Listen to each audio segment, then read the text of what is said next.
Info has been sparse around Bethesda's first new IP in 25 years, but let's dig into what we do know about the incredibly hyped Starfield.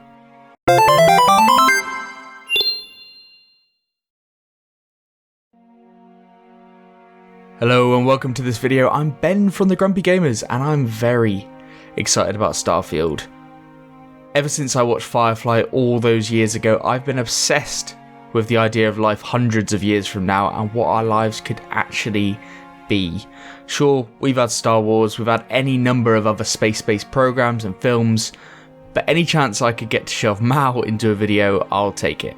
I bloody love that guy. But now we have Starfield coming, a brand new space-based RPG on the 11th of November, and it's straight to Game Pass day one. The game itself is set roughly 300 years from now in 2327. It's based in an area of the Milky Way, 50 light years outside our solar system, in somewhere called the Settled Systems. The game takes place 20 years after the Colony War between the United Colonies and the Free Star Collective. And rather than playing a set character like Geralt in The Witcher, you'll play a hugely customizable character who's part of an organisation of space explorers called Constellation.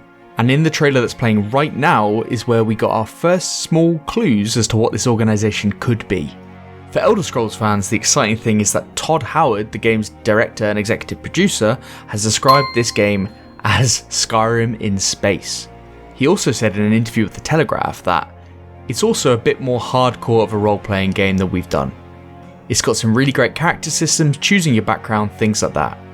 We're going back to some things that we used to do in games long ago that we felt have really let players express the character they want to be. Now, we at Grumpy Gamers, we'd like to think this implies a bit more of an Oblivion, Skyrim, maybe a Fallout 3 vibe, rather than some of the newer RPGs that Bethesda have produced.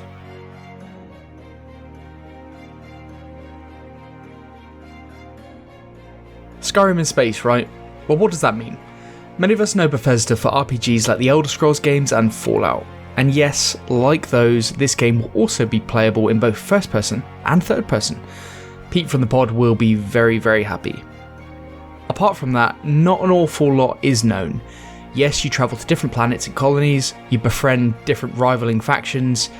Great, but pretty standard stuff. However, Bethesda have said that players will be able to explore with unparalleled freedom. In fact, Todd Howard has said that this game will allow players to test the boundaries of the game. The fact that players can ask, "Can I do something?" and the game will often answer, "Yes."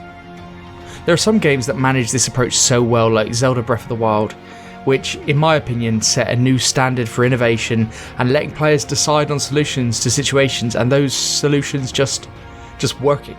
It was one of those games that hugely rewarded exploration and, to be honest, probably took its inspiration a bit from Skyrim. But there are other games that have promised something similar to this, and well...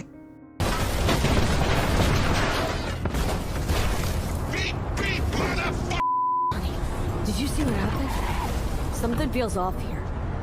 You don't say. No, in all seriousness, we at Grumpy Gamers agree that Cyberpunk was actually a great game. But the freedom it promised, the exploration, the depth of choice was mostly pretty much an illusion, and really just wasn't as advertised. To be honest, this just probably acts as a cautionary tale in the promises that RPGs can make during their development stage.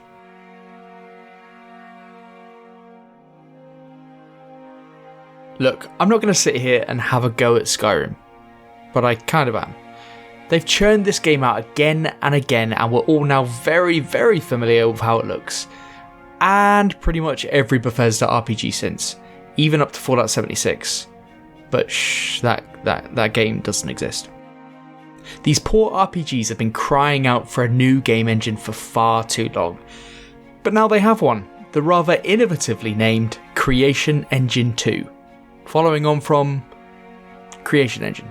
But look, they haven't got time for making new names, they're making games. First things first, this is an Xbox Series S and X and PC exclusive. Xbox One will be a no-go. Why is that?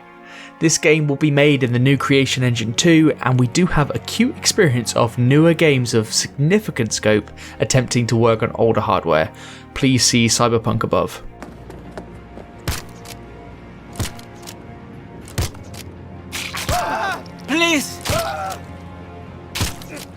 But this is actually really exciting to have a next-gen exclusive on Xbox, which at the moment is a rarity. Offhand, what did we have? We had the Medium? Do you know of any others? Let me know in the comments. We only have the in-engine trailer to go on so far, but as a teaser, we have had footage of Skyrim running in Unreal Engine 5 courtesy of Hall00117 on YouTube.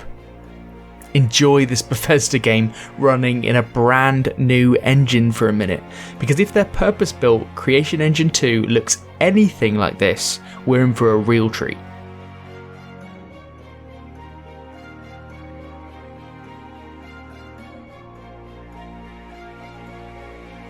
The game is slated for the 11th of November 2022, and we all have our fingers crossed for this one.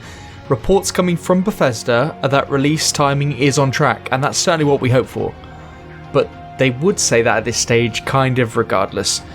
Playing this over Christmas would be awesome, so let's all hope nothing gets in the way of that vision for us all. So that's most of what we know for the new Starfield game. It's elusive, it's mysterious, but Jesus, there's a lot of hype around this one.